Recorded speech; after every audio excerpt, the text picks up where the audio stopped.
Those of you that were with us in the previous half hour, thank you for staying here with us. And those of you who are just joining us, happy Sunday. Welcome to the news at 10. I'm Morgan Romero.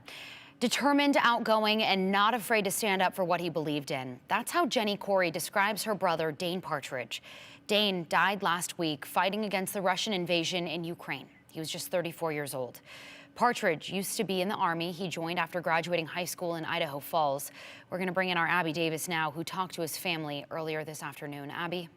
That's right, Morgan. Partridge actually bought a one-way ticket to Poland in April and fought with and for Ukrainians up until his last moments.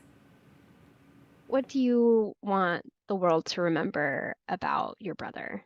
He really valued his relationships and the quality time that he got to spend with his friends and family. And so ultimately that really was what was important to him. But even above that, his relationship with his God and his desire to want to serve.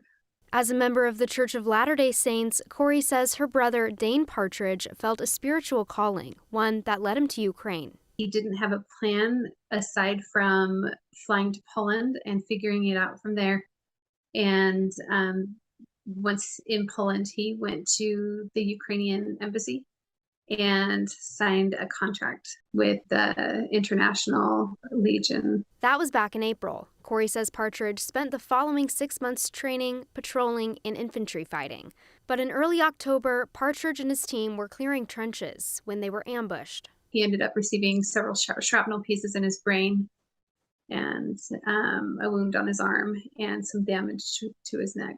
They put all the men in the truck, and they were still under attack from the Russians, and they were bound and determined to get their men to the hospital. Corry says Partridge died 8 days later. I reached out to the U.S. State Department on Thursday. It confirmed the death of a U.S. citizen in the Donbass region in eastern Ukraine, but did not release the name of the person who died or where they were from. Corry says sharing Partridge's story lets the world know just how big a difference he made. In some of his Facebook posts, he would sign off saying, "I love you. I miss you. This is all for you." And in my exchange with me being able to share his story with the world, I want to say I love you. I miss you. This is all for you. Corry told me Partridge has 5 kids back here in the U.S.